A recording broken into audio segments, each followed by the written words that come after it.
ஒரு ஹைப்ரிட் கேட்டகரிக்குள்ளே நீங்கள் வந்து ஒரு மல்டி அசெட் மாதிரி ஒரு ஃபண்டை சூஸ் பண்ணீங்க அப்படின்னா உங்களுடைய ரிஸ்க் வந்து பார்த்திங்கன்னா ஓரளவுக்கு எப்போவுமே மேனேஜ் ஆகிடும். ஏன்னா நான் முன்னாடி சொன்ன மாதிரி எல்லா இடத்துலையுமே கொஞ்சம் கொஞ்சம் பணம் இருக்கும்.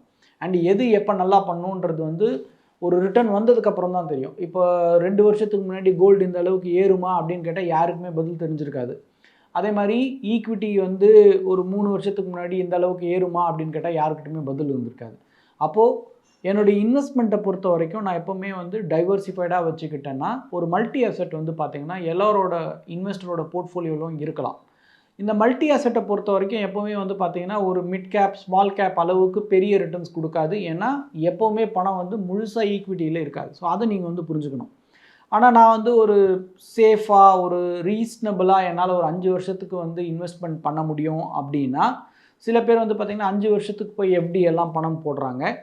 அந்த இதுக்கு பதிலாக நீங்கள் வந்து ஒரு ஹைப்ரிட் ஃபண்டை வந்து கண்டிப்பாக கன்சிடர் பண்ணலாம். அந்த ஹைப்ரிட்டில் வந்து பார்த்திங்கன்னா மல்டி அசெட் வந்து பார்த்திங்கன்னா ஒரு நல்ல கேட்டகரி. அதுக்குள்ளே நீங்கள் பணம் போட்டிங்கன்னா அட்லீஸ்ட் எஃப்டியை விட வந்து ஒரு 2-3% அதிகமான ரிட்டர்ன் கிடைக்கிறதுக்கான வாய்ப்பு இருக்குது.